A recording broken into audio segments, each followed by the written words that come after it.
Hai Kop Indonesia. Kali ini update Liverpool akan mengadakan giveaway 1 jersey di setiap minggunya. Untuk info lengkapnya ada di deskripsi box.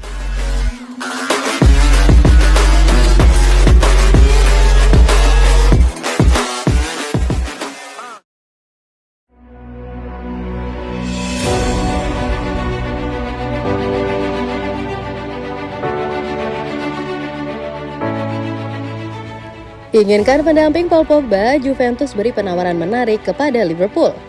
Juventus dikabarkan sedang menyiapkan tawaran untuk memboyong Naby Keita dari Liverpool. Bianconeri ingin mencari pendamping Paul Pogba di lini tengah. Masa depan Naby Keita kian menjadi tidak jelas setelah ia kekurangan menit bermain di bawah pelatih Jurgen Klopp di Liverpool. Pemain berusia 27 tahun itu sejatinya sedang berjuang mengembalikan performanya setelah cedera yang dialaminya. Bahkan Naby Keita hanya mampu tampil sebanyak 7 kali di Liga Inggris pada musim ini. Sejak bergabung dengan Merseyside pada tahun 2018 lalu, pemain asal Guinea itu harus banyak menjalani masa perawatan karena cedera yang ia alami. Mendengar nasib Naby Keita yang kian tidak jelas pun telah terdengar hingga ke Juventus. Menurut situs dari Calcio Mercato, Bianconeri dikabarkan tertarik untuk mendapatkan jasa pemain tersebut. Juventus dikabarkan sedang menyusun rencana untuk membawa pemain Guinea itu merapat ke Allianz Stadium. Tetapi mereka harus bersaing dengan rival mereka di Italia, AC Milan. Sebab Rossoneri telah kehilangan Kessie dan menginginkan sosok penggantinya. Melansir dari situs Express, Massimiliano Allegri diyakini sedang menyusun kesepakatan pertukaran Naby Keita dengan Adrien Rabiot kepada Liverpool.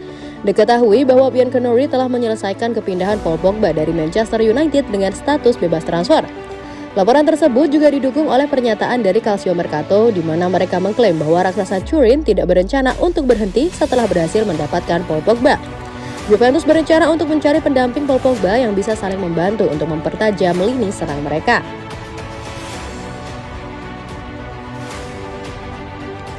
Lampaui Mohamed Salah, Sadio Mane jadi pemain Afrika bergaji termahal. Kepindahan Sadio Mane dari Liverpool ke Bayern Munich pada bursa transfer musim panas tahun ini membuatnya menjadi pemain Afrika dengan bayaran termahal.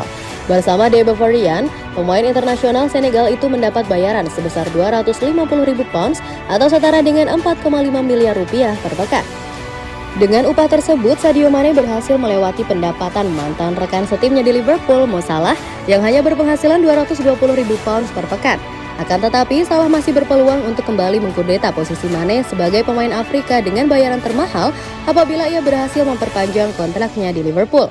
Menurut laman Mirror, Salah kini menuntut upah sebesar 400.000 pounds per pekan untuk bersedia memperpanjang kontraknya bersama The Reds. Ketajaman yang dimiliki Salah kabarnya akan membuat The Reds luluh dan bersedia memenuhi tuntutan upahnya demi bisa memperpanjang kontraknya. Dari 9 pemain Afrika berpenghasilan tinggi, 7 pemain diantaranya bermain di Liga Premier Inggris. 2 pemain non-Liga Premier Inggris adalah Achraf Hakimi dan tentunya adalah Mane. Untuk Hakimi kini ia berada di posisi ke-6. Berikut 9 pemain Afrika dengan upah termahal. Di posisi pertama ada Sadio Mane dengan upah 250.000 pound sterling per minggu. Yang kedua, Mohamed Salah 220.000 pound sterling per minggu.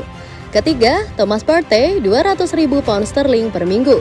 Keempat, Riyad Mahrez 200.000 pound sterling per minggu. Kelima, Andre Ayew 180.000 pound sterling per minggu. Keenam, Achraf Hakimi 176.000 pound sterling per minggu. Ketujuh, Nicolas Pepe 140.000 pound sterling per minggu. Kedelapan, Wilfried Zaha 130.000 pound sterling per minggu. Dan terakhir yang ke-9 adalah Naby Keita 120.000 pound sterling per minggu.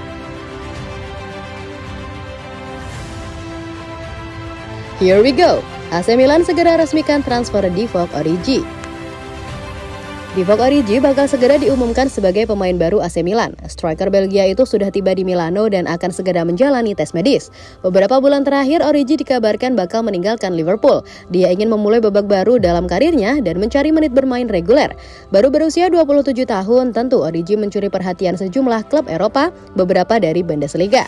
Namun, pahlawan UCL Liverpool itu memilih bergabung dengan AC Milan. Origi diduga bakal jadi pilihan utama ujung tombak Milan untuk musim depan.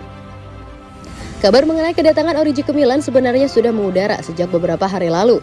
Kini, Senin 27 Juni 2022 malam waktu Indonesia Barat, Origi akhirnya tiba di Milan.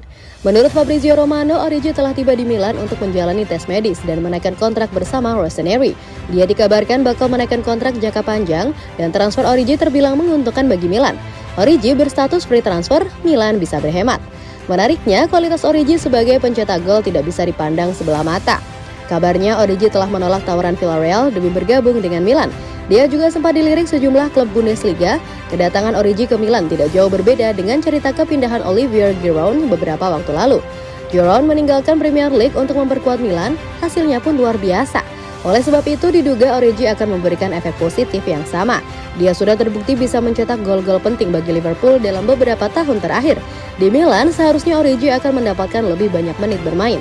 Dia masih 27 tahun dan siap jadi pilihan utama di lini serang. Liverpool jadikan klub yang paling telat gelar latihan pramusim. Persiapan Liverpool untuk latihan pramusim dimulai dengan sungguh-sungguh pada tanggal 4 Juli, tanggal yang termasuk paling lambat untuk klub Liga Premier musim panas ini menyusul jadwal tanpa henti mereka musim lalu. Skuad Jurgen Klopp akan berkumpul kembali di Kirkby minggu depan saat mereka memulai latihan pramusim mereka dengan tes kebugaran berada di garis depan rencana.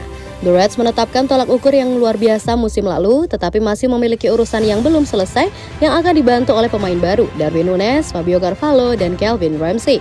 Ketiganya akan bergabung dengan rekan satu tim baru Liverpool musim panas ini dalam program pramusim yang membawa klub ke Thailand, Singapura, Austria, dan Jerman. Ada 6 pertandingan yang dikonfirmasi sebelum laga pembuka musim di Fulham pada 6 Agustus. Jadwal The Reds berlangsung selama 33 hari dari awal pramusim hingga laga tandang ke Craven Cottage. Ini adalah jangka waktu yang lebih pendek dari mayoritas klub Liga Premier lainnya yang kembali berlatih dalam beberapa hari mendatang.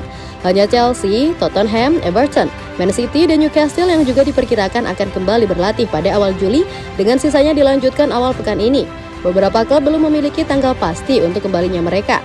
Tetapi penjadwalan pertandingan pramusim menunjukkan kerangka kembali yang sama selama 7 hingga 10 hari mendatang.